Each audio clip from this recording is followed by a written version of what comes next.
The alarm sounded at 3 in the morning. Lieutenant Hyun-sik jumped from his bed and ran to his station. He worked at Earth's outer monitoring post, far from home, watching for signals from deep space. Most nights were quiet. Tonight was different. His screen showed a message. It was weak, breaking up, but clearly a distress call. Hyun-sik turned up the volume and listened. The voice was not human. It was high-pitched and scared. "This is Counselor Thren of the Valor Fleet. We are under attack. 200,000 civilians. We need help. Please, anyone." The Crovar came without warning. "Our shields are failing. The Galactic Council says they cannot reach us. Please. We are dying." The message repeated. Hyun-sik felt his chest tighten. He had heard of the Valor. They were peaceful traders, kind and gentle. They had never hurt anyone. He sent the signal directly to Earth Command. Within an hour, Admiral Dae-hyun sat in the war room. He was a tall man with gray hair and steady eyes. He had fought in 3 wars and never lost a battle. Around him sat his officers. Captain Yuna stood near the main screen. She was younger than most captains, but brilliant. Ambassador Hee-jin attended by video link from the Galactic Council station. "Show me the location," Dae-hyun said. The screen displayed a star system. 2 suns circled each other, bright and angry. Red zones marked radiation levels. Yellow zones showed gravity wells. Everything looked dangerous. "The Valor colony ships are here," Yuna pointed to a spot between the 2 suns.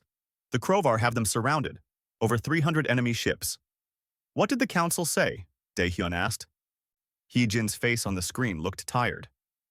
"They refused. The radiation from those binary stars is too strong. The gravity fluctuations would tear their ships apart. They said it would be suicide to go there. They told the Valor to surrender and hope for mercy." "The Crovar do not give mercy," Dae-hyun said quietly. "I know," Hee-jin replied. "That is why I am calling you." The room fell silent. Everyone knew what this meant. Earth had been part of the Galactic Council for 87 years, but they were still outsiders. Most alien species were afraid of humans. They called Earth a death world. They said no normal life should exist there. The gravity was too strong, the radiation was too high, the weather was too violent, the diseases were too many. But humans had survived. They had thrived. And their ships were built to handle what scared everyone else. "How long do the Valor have?" Dae-hyun asked. Yuna checked her data. "Maybe 6 days before their shields collapse completely. After that, the radiation will kill them all in hours." "Can we reach them in 6 days?" "If we push the engines hard, yes. Barely." Dae-hyun stood up. He walked to the window and looked at Earth below. It was a beautiful blue marble covered in clouds. But he knew the truth. Down there, hurricanes destroyed cities. Earthquakes split the ground. Volcanoes erupted. Disease and predators hunted everything. And yet, billions of humans lived and laughed and loved. "Prepare the 3rd Fleet," he said. "All 47 ships. We leave in 4 hours." "Admiral," one officer said nervously, "the council said it was suicide." Dae-hyun turned and smiled. "They think everything we do is suicide. We live on a planet that would kill them. We breathe air that would poison them. We eat food that would sicken them. And yet, here we are." Yuna grinned. "When do I tell the crews?" "Now. Tell them we have people to save." 4 hours later, the fleet gathered in orbit.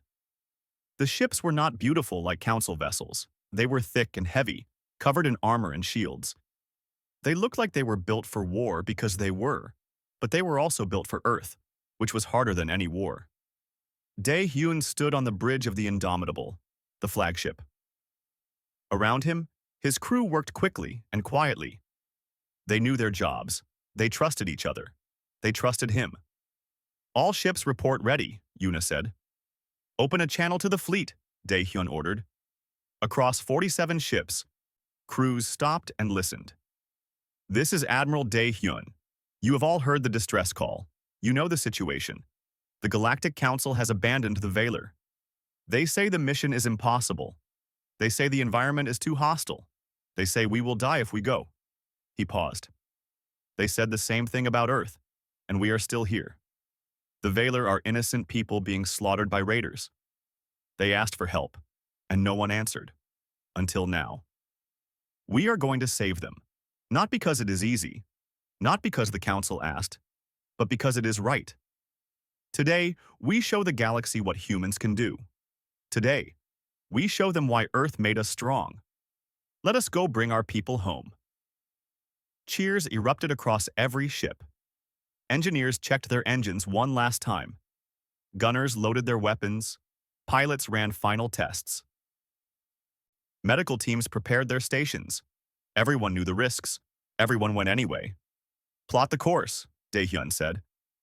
The fleet turned as one and jumped into faster-than-light travel.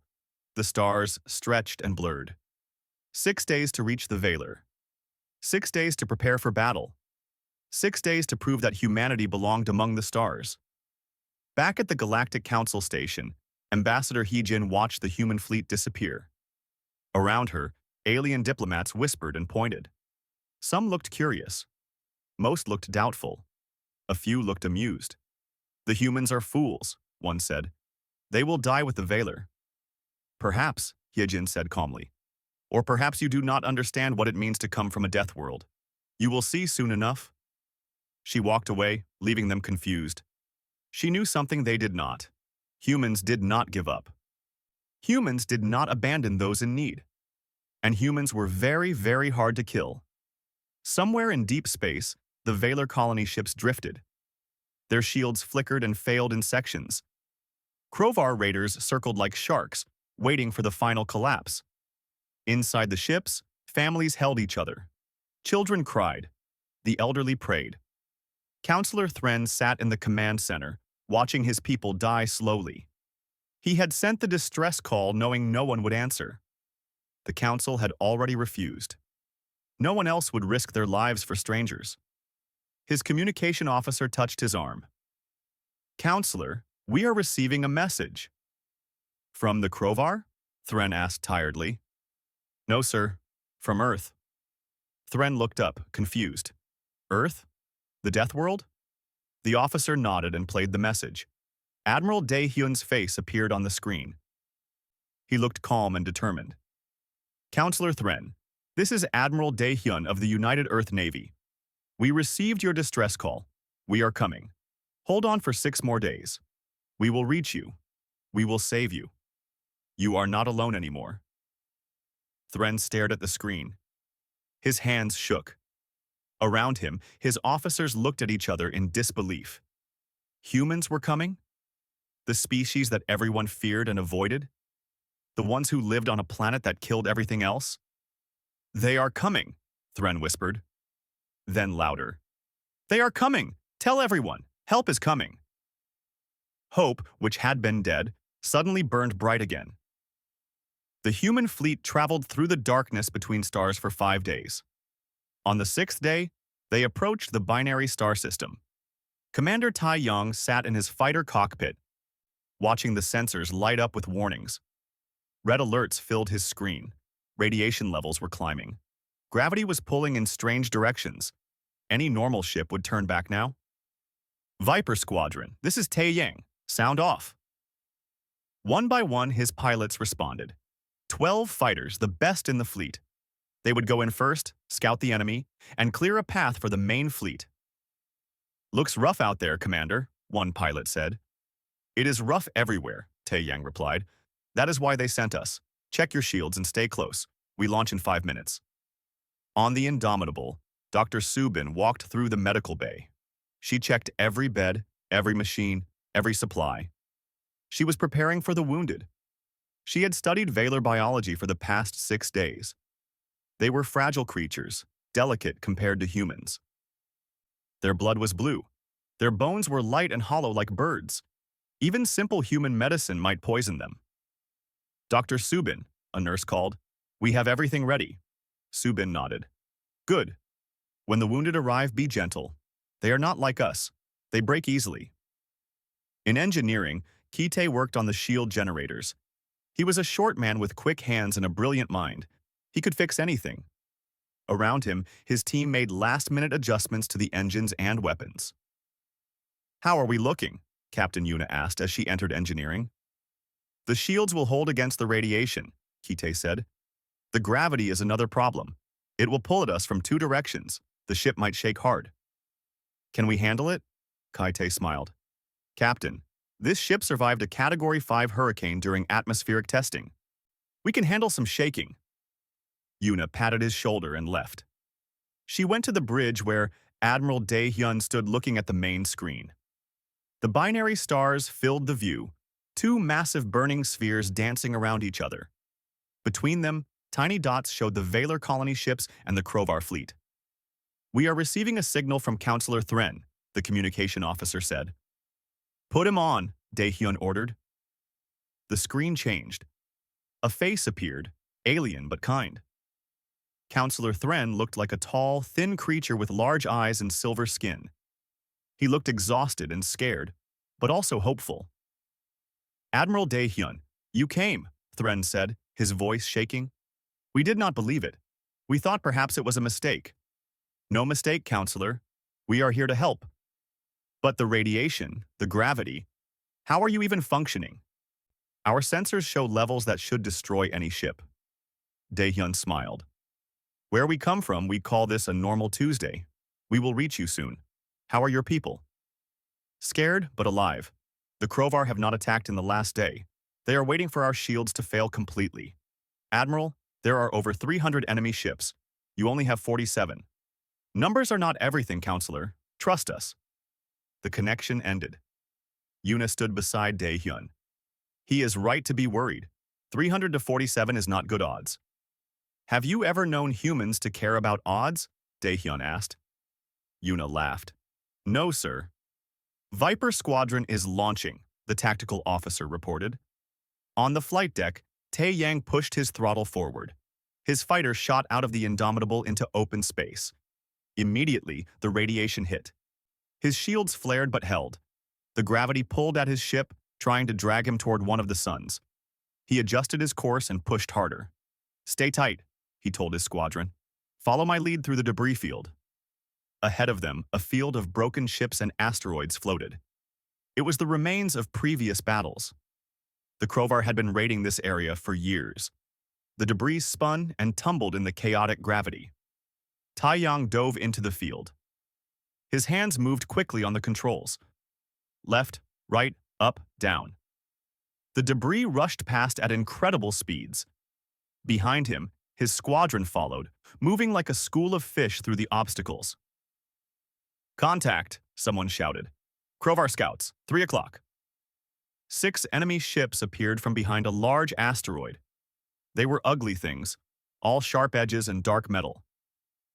They looked like insects, which made sense because the Krovar were insect-like creatures.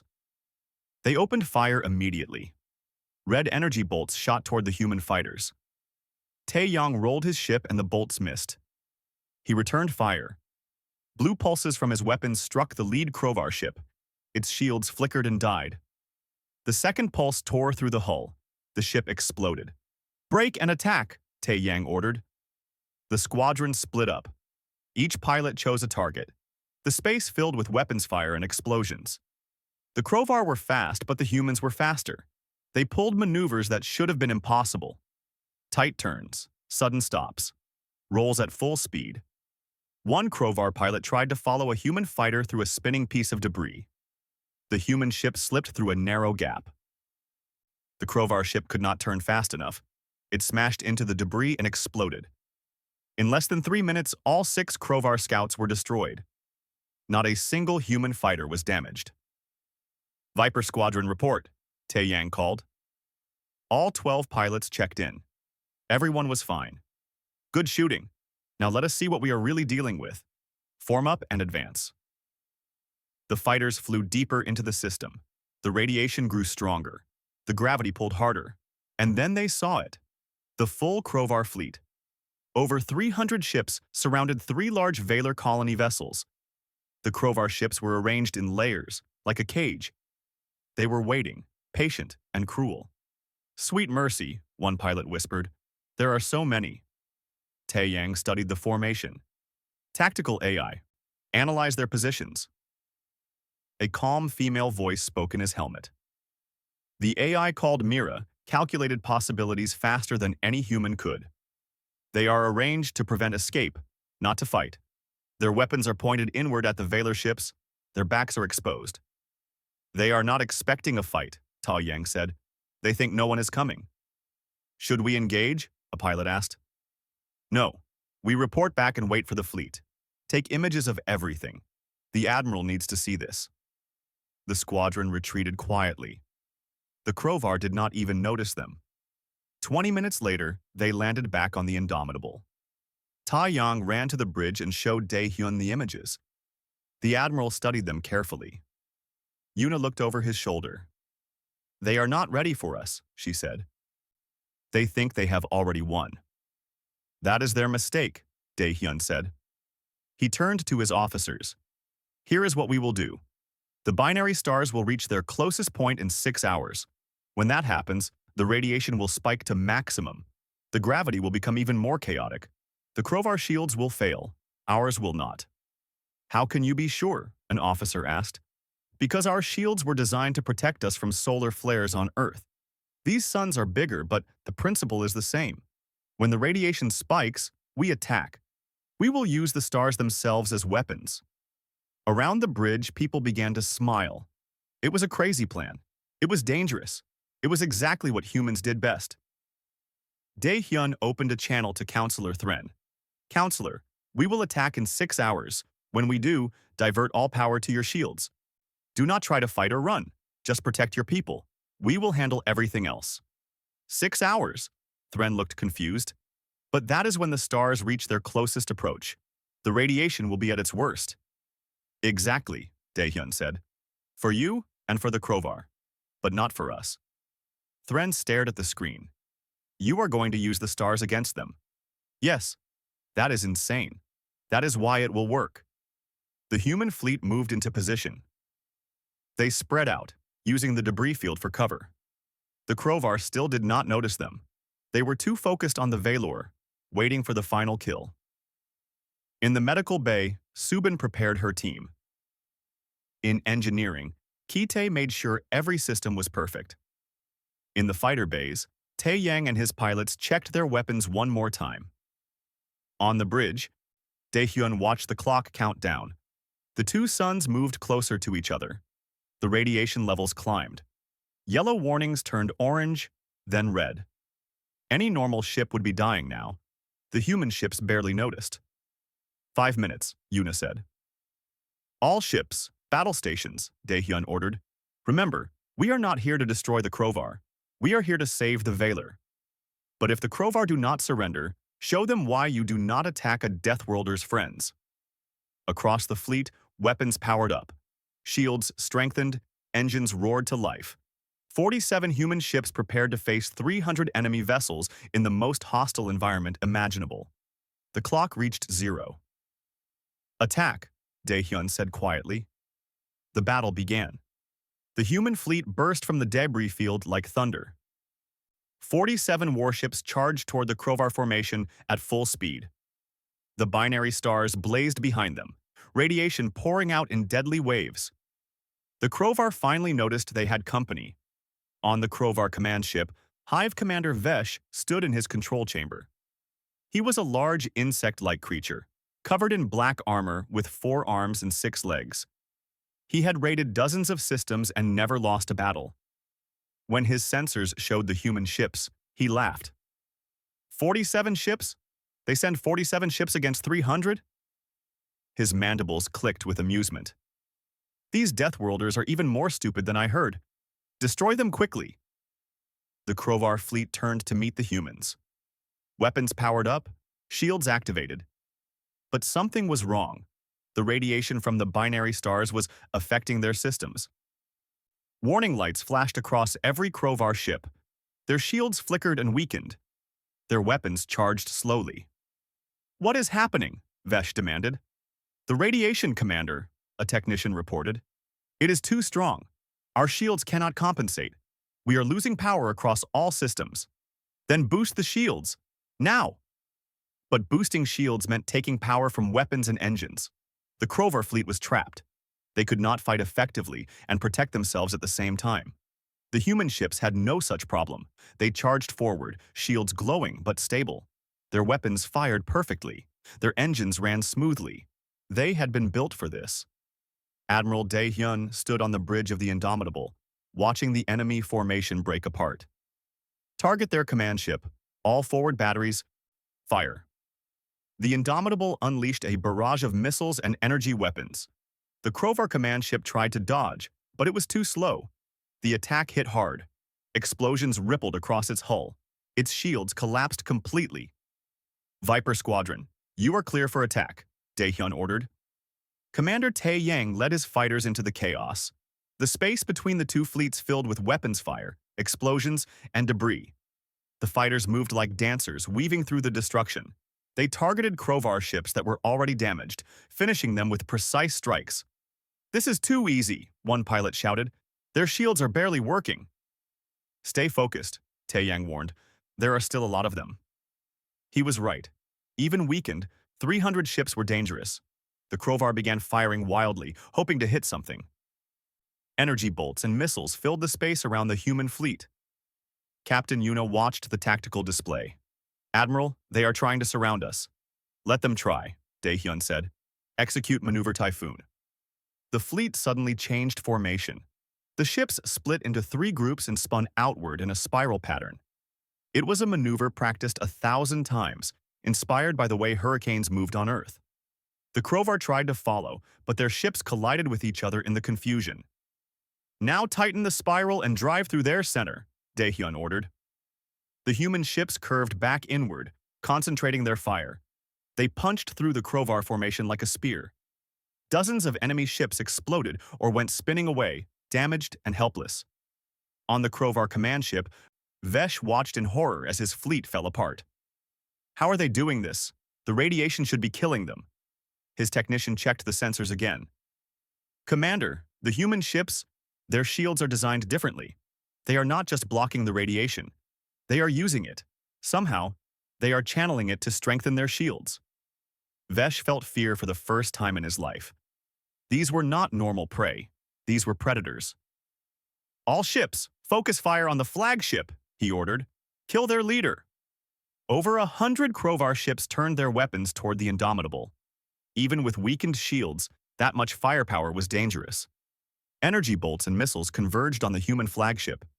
"Brace for impact," Yuna shouted. The Indomitable shook as the attacks hit. Explosions bloomed across its shields. Alarms blared. The lights flickered. But the ship held. The shields, designed to survive asteroid impacts and solar flares, absorbed the punishment. "Damage report," Dae-hyun called calmly. "Shields at 70%, an officer reported. "Hull intact, all systems operational. Return fire. Show them what real weapons look like." The Indomitable fired back with everything. Its main railguns launched projectiles at incredible speeds. Its missile tubes released swarms of smart missiles. Its energy cannons cut through space like hot knives. Every shot hit a target.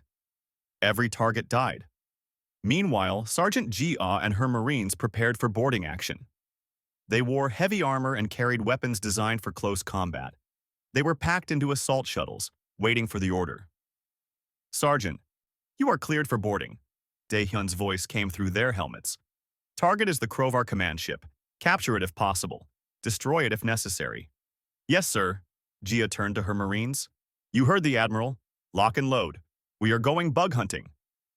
The assault shuttles launched from the Indomitable. They flew through the battle, dodging weapons fire and debris. The Crovar tried to shoot them down, but the small shuttles were too fast and too agile. They hit the Crovar command ship hard, drilling through the weakened hull. The Marines poured out into the dark corridors. Immediately, they met resistance. Crovar soldiers rushed toward them, firing strange organic weapons that shot acid and spines. But the Marines were ready. Their armor deflected the attacks. They fired back with solid projectile weapons. Bullets tore through Crovar bodies. The insect creatures were not used to fighting something that hit back so hard. "Forward," Gia ordered. "Find their commander." The Marines pushed deeper into the ship. The Crovar fought desperately, but they were no match for humans in close combat. Sergeant Gia kicked down a door and found herself face to face with three Crovar warriors. They attacked together. One swung a blade at her head. She ducked and punched it in what she hoped was its stomach. The creature flew backward and hit the wall hard. On Earth, that punch would have just hurt. Here, in the lighter gravity of the Crovar ship, it was devastating. The second Crovar tried to grab her. She twisted and threw it over her shoulder. It crashed into the third one. Both went down in a tangle of limbs.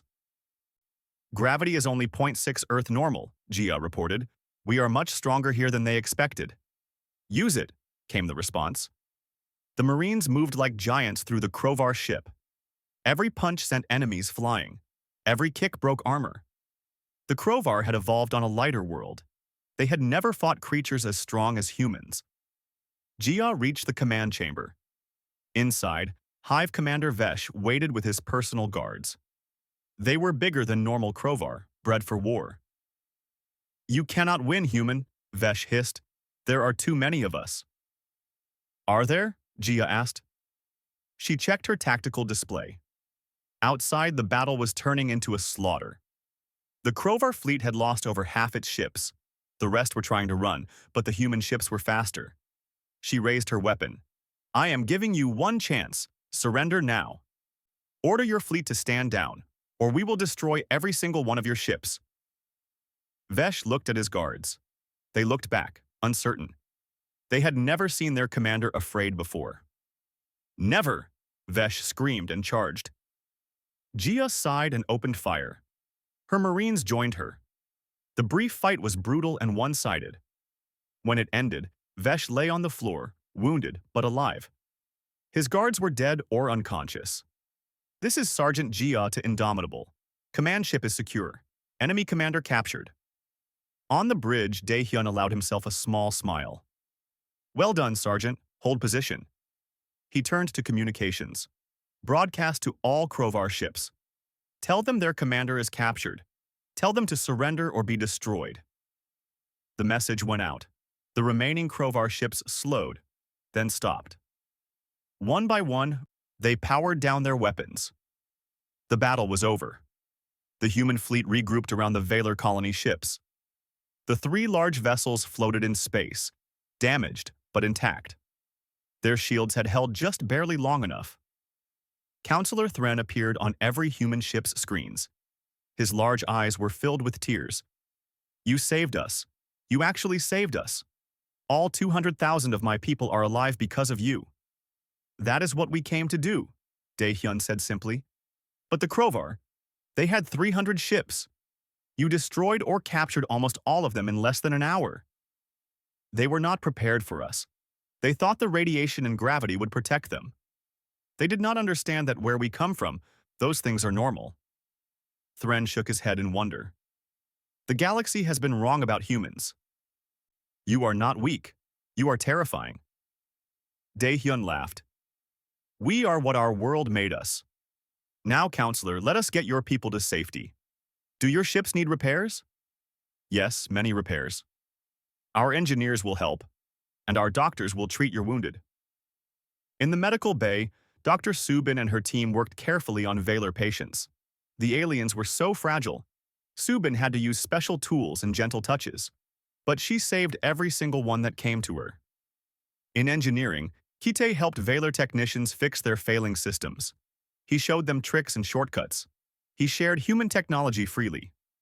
Throughout the fleet, humans and Valor worked together. Trust grew, friendship formed. And far across the galaxy, the Galactic Council watched. They had seen everything through long-range sensors. They had watched the humans charge into certain death and emerge victorious. They had watched 47 ships destroy 300. They had watched the Deathworlders prove that they were the strongest species in the galaxy. The Council would never look at humans the same way again. The human fleet stayed with the Valor for 3 days, helping repair the damaged colony ships. Engineers worked around the clock. Medical teams treated the wounded. The Valor people could not believe their good fortune. Children stared in wonder at the humans walking through their ships. The adults cried tears of gratitude. On the third day, a Crovar prisoner asked to speak with Admiral Daehyun. The prisoner was brought to the Indomitable under heavy guard. It was a smaller Crovar, not a warrior, but a pilot. Sergeant Jia stood beside Daehyun as the alien entered the room. "You wish to speak with me?" Daehyun asked. The Crovar's mandibles clicked nervously. "I am Pilot Shek. I flew in the battle. I watched you destroy our fleet." It paused. "I need to understand. How did you survive? The radiation should have killed you. The gravity should have torn your ships apart. We chose this place because it was safe from Council ships." "It was safe from them," Daehyun said. "Not from us." "But why? What makes you different?" Daehyun thought for a moment. "Tell me, Pilot Shek, what is your home world like?" "It is beautiful. Gentle winds, warm suns, light gravity, perfect conditions." "Our world is not gentle," Daehyun said. "Earth has violent storms that can destroy entire cities, earthquakes that split the ground, volcanoes that block out the sun, radiation from space that would kill most species, gravity that crushes those who are not strong enough. Earth tried to kill us every single day, but we did not die. We adapted. We grew strong. We built our ships to survive our world. So when we came to your deadly trap, it was just another day for us." Pilot Shek was silent for a long time. "We made a terrible mistake attacking the Veiler while humans cared about them." "Yes, you did." "What will happen to us now? To the prisoners?" "You will be returned to your people with a message. Tell them that humans protect those who cannot protect themselves. Tell them that if they raid innocent civilians again, we will come back. And next time, we will not be as gentle." Pilot Shek bowed its head. "I will tell them. They will listen." Hive Commander Vesh has already sent warnings to all raider clans. He calls you demons from the Death World. He says to never fight humans because you survived your own planet and that makes you unstoppable. Jia smiled at that. Demons from the Death World. I like it. The prisoners were released that afternoon. They limped away in the damaged ships that still worked. They would spread the story. The galaxy would hear what happened. And the galaxy was already listening. On Earth, Ambassador Hye-Jin sat in her office at the Galactic Council Station. Her communication console had not stopped beeping for 2 days. Messages poured in from every corner of known space. She read through them, amazed. The Velmar Confederacy wanted to establish trade relations. The Tesh Unity requested a defense pact. The Quilon Republic asked if human ships could patrol their borders. 47 different species requested meetings. 6 governments wanted to hire human mercenaries. A chime announced a visitor. Hyejin looked up to see Council Prime-elect Veros entering her office. He was a Trandor, a tall species with blue skin and 3 eyes. He normally looked down on humans. Today, he looked nervous. "Ambassador Hyejin," he said formally, "may I speak with you?" "Of course, Prime-elect. Please sit." Veros sat, but he looked uncomfortable. "I come to offer an apology. The Council was wrong about humanity. We dismissed your offer to help the Veiler. We called it suicide. We were mistaken." "Yes, you were. Your fleet accomplished what we thought was impossible. You saved 200,000 lives in an environment that would kill any Council species.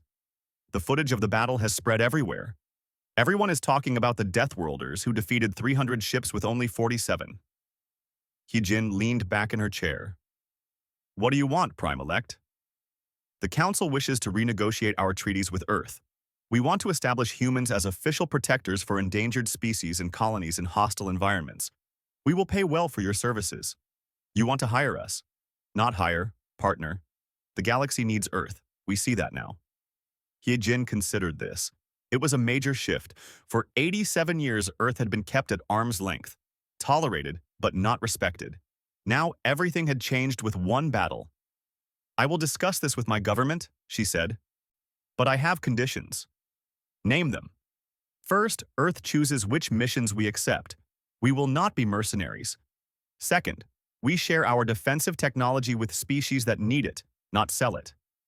Third, the Council stops treating us like dangerous primitives. We are equals." Veros hesitated, then nodded. "Agreed. I will bring your terms to the full Council." After he left, Hyejin allowed herself a smile. Then she contacted Earth Command to tell them the news. Meanwhile, the human fleet prepared to escort the Valor colony ships to their home world. It would be a week-long journey through safe space. The Valor were grateful for the escort. They no longer felt safe without human protection. Captain Yuna stood on the bridge of the Indomitable, reviewing reports. Admiral, we are receiving multiple new distress calls. Dae-hyun looked up from his console. How many? 6 so far. 3 mining colonies under pirate attack.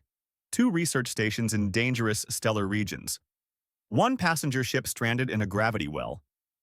All situations the Council cannot or will not handle? Correct, sir.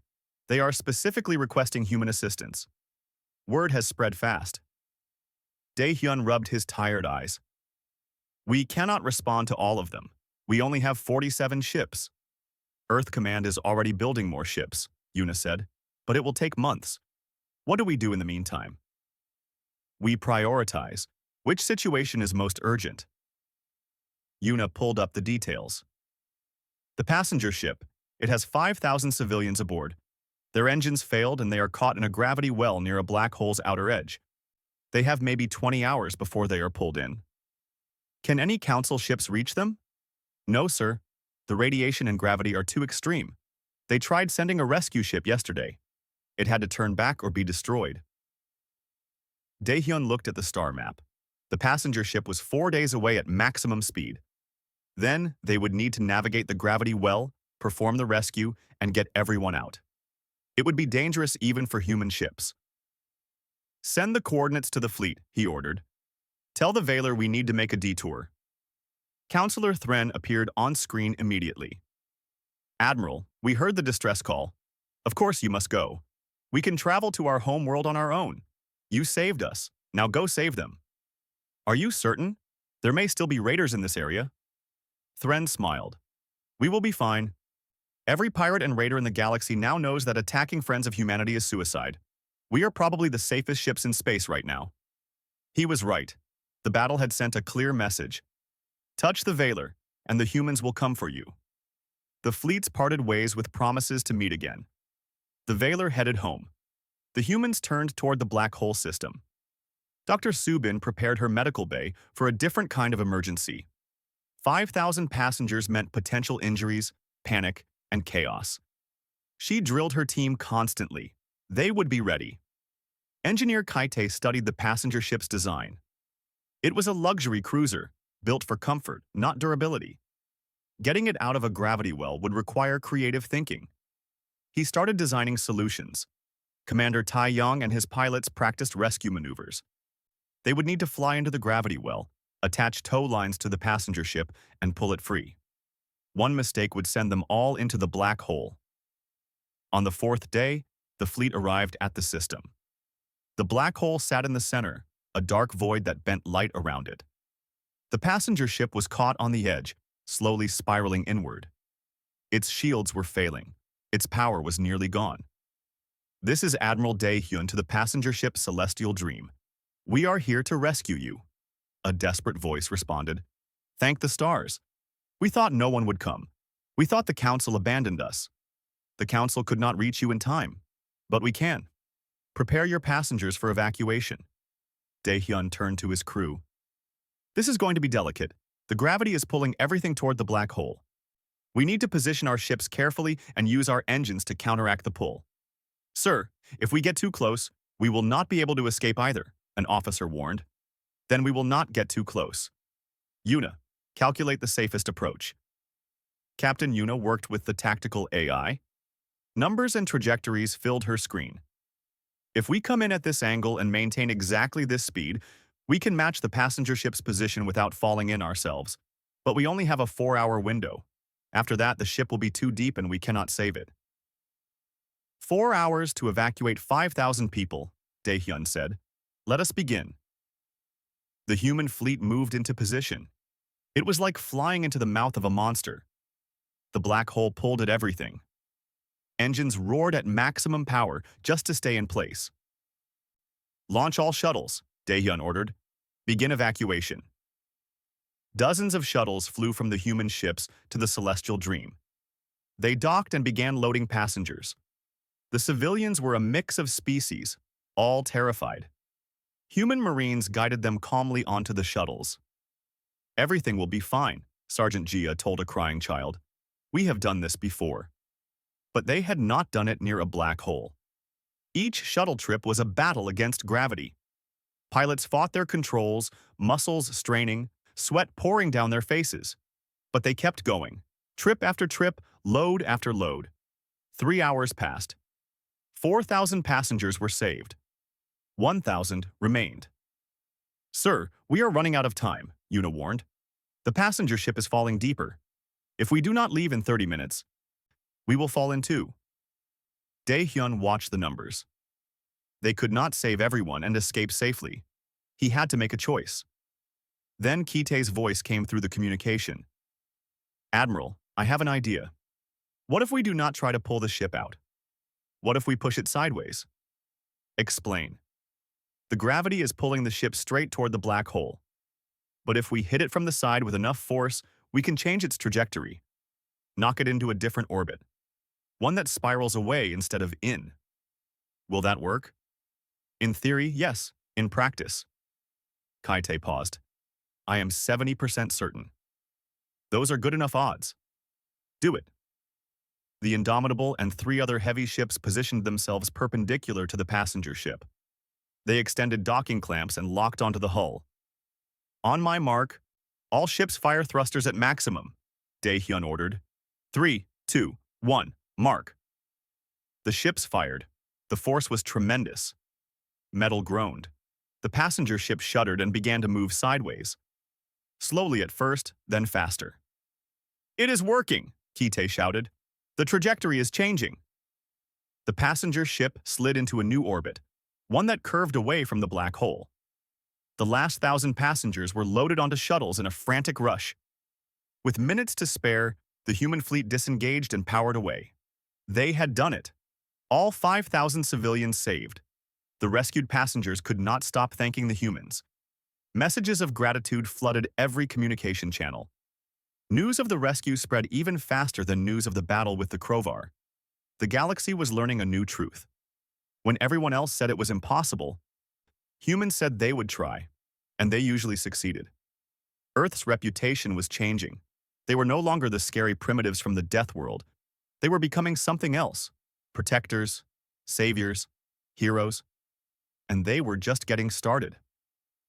6 months had passed since the rescue of the Valor colony ships. The galaxy looked very different now. Earth was no longer an isolated outsider.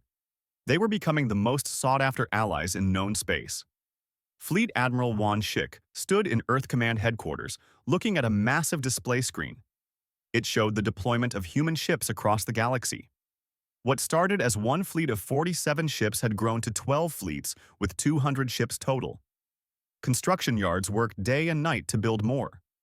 Admiral Dae-hyun entered the office. He had been promoted to lead all rescue operations. His hair was now completely gray, but his eyes were still sharp. "You wanted to see me, sir?" Dae-hyun asked. Wan Shik gestured to the screen. "Look at this. In 6 months, we have responded to 73 distress calls. We have saved over 500,000 lives. We have defeated pirates, rescued stranded civilians, and protected colonies that the Council abandoned. And now this." He pulled up a new message. It was from the Galactic Council, official and formal. "They are offering us a permanent position," Dae-hyun said, reading quickly. "The Council wants to create a new organization, the Frontier Response Force. We would be in charge of all rescue operations in hostile environments." "It is a big responsibility," Wan Shik said. "We would be committing Earth to becoming the galaxy's protectors." "We already are. We just need to make it official." Wan Shik nodded slowly. "The Council is meeting tomorrow. Ambassador He-jin will present our terms. I want you there." The next day, the Galactic Council chamber was packed. Representatives from 200 species filled the enormous room. At the center, on a raised platform, sat the Council Prime-elect and his advisors. Ambassador Hye-jin stood before them, calm and confident. Admiral Dae-hyun stood beside her in his formal uniform. Captain Yuna and several other officers were there as well. They represented the new face of humanity to the galaxy. Council Prime-elect Varos spoke first. Ambassador Hyejin, the Council has reviewed your proposal for the Frontier Response Force. We find it acceptable. Earth will have full authority over rescue operations in environments too hostile for Council species. You will receive funding, resources, and support. We appreciate the Council's trust, Hyejin said, but I want to make something very clear. The Frontier Response Force will not be a military organization. We are not conquerors or mercenaries. We are rescuers. We will help anyone who asks, regardless of their political affiliations or wealth. Even those who cannot pay? A council member asked. Especially those who cannot pay.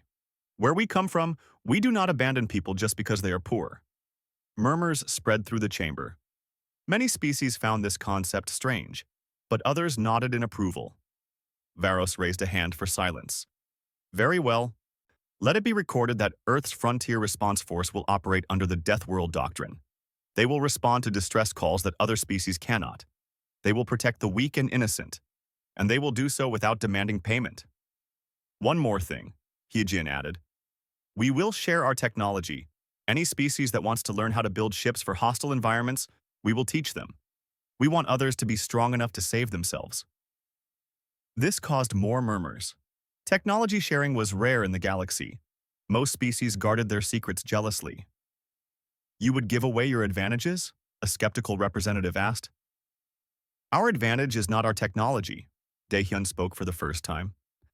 Our advantage is that we come from Earth. You cannot copy that, but you can learn from it.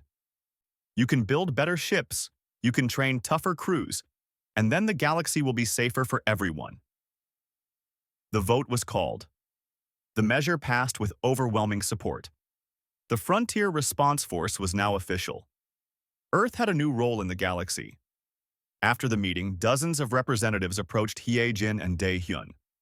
They wanted to thank them, to ask questions, to request help. One representative was particularly persistent. Ambassador Lyra of the Valor people pushed through the crowd. Her silver skin gleamed in the chamber lights. Admiral Daehyun, she said warmly, I have wanted to thank you personally. My daughter was on one of those colony ships you saved. She is alive because of you. I am glad we could help, Daehyun said simply. It is more than that. You gave us hope. You showed the galaxy that the strong should protect the weak, not exploit them. The Valor people will never forget what humanity did for us. Lyra handed him a small crystal. This is a memory crystal. It contains messages from all 200,000 Valor you saved. Every single person wanted to say thank you. Daehyun held the crystal carefully.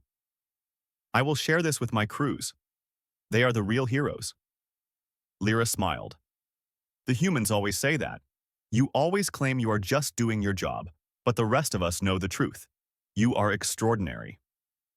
Later, back on the Indomitable, the senior staff gathered to celebrate. Dr. Subin brought drinks.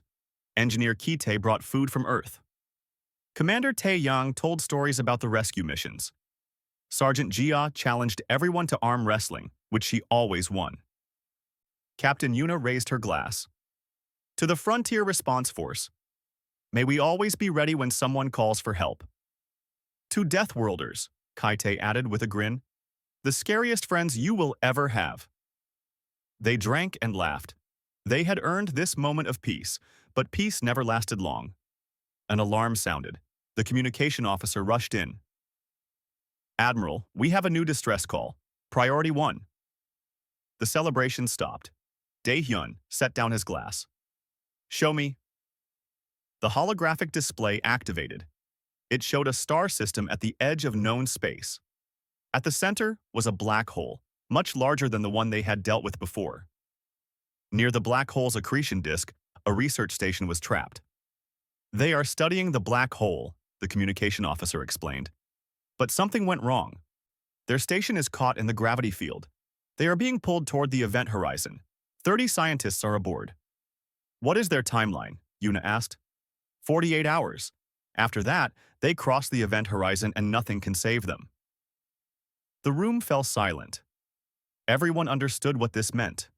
A black hole's accretion disk was one of the most dangerous places in the universe. The radiation was intense. The gravity was crushing. The environment was chaos itself. "Has the council sent anyone?" Dae-hyun asked. They tried. 3 ships attempted rescue. All 3 had to turn back. They said it was impossible. Dae-hyun looked at his officers. They looked back at him, tired but determined. Ready. "Of course they said it was impossible," Dae-hyun said quietly. "That is why they called us." He turned to the crew. "Plot a course, maximum speed. We leave in 10 minutes." The celebration was over. The Frontier Response Force had work to do. As the Indomitable prepared to depart, messages came in from across the fleet. Other ships volunteered to join the mission. Within minutes, 15 vessels were ready to go. Dae-hyun stood on the bridge, watching the stars. Somewhere out there, 30 people were terrified and waiting. They did not know if help would come. They did not know that the humans had already said yes. "Sir," Yuna said softly, "the council was right. This mission is impossible. The conditions near that black hole will be worse than anything we have faced." "Probably," Dae-hyun agreed. "We might not all come back." "That is true. So why are we going?" Dae-hyun turned to face her. "Captain Yuna, do you remember when we rescued the Veiler? The council said that was impossible too. They said we would all die. But we did not die. We succeeded. Do you know why? Because we are from Earth? Partly, but mostly because we decided that saving lives was more important than being safe. The council species evolved on easy worlds. When things get hard, they give up. But humans? We come from a world that tried to kill us every single day. We learned that nothing is impossible if you are willing to try hard enough." He activated the ship-wide communication. "This is Admiral Dae-hyun to all ships. You all know the mission. You all know the risks. If anyone wants to stay behind, I understand. This is voluntary." He waited. Not a single ship powered down. Not a single crew member left their post. "I guess we all volunteered," Tae-yang said over the communication channel. "Then let us go save some scientists," Dae-hyun said. "Engage faster than light engines. Set course for the black hole system." The fleet jumped into the darkness between stars. Behind them, the Galactic Council watched and worried. Ahead of them, impossible odds waited. But the humans did not care about impossible. They had stopped believing in impossible the day they looked up from their death world and decided to reach for the stars. Far across the galaxy, on the doomed research station, a scientist picked up an incoming message. Her hands shook as she read it. "This is Admiral Dae-hyun of Earth's Frontier Response Force. We received your distress call. We are coming. Hold on for 40 hours. We will reach you. You are not alone." The scientist started crying. She ran to tell the others. Hope, which had been dead, blazed to life. The humans were coming. The Deathworlders were coming to do the impossible. Again. And somewhere in the cold darkness of space, the Indomitable and its escort fleet flew toward the black hole. Their shields glowed. Their engines roared. Their crews stood ready. They were Earth's children, born of a world that knew no mercy, forged in conditions that killed everything else. And now, they were the galaxy's greatest hope. The mission was impossible. But that had never stopped them before.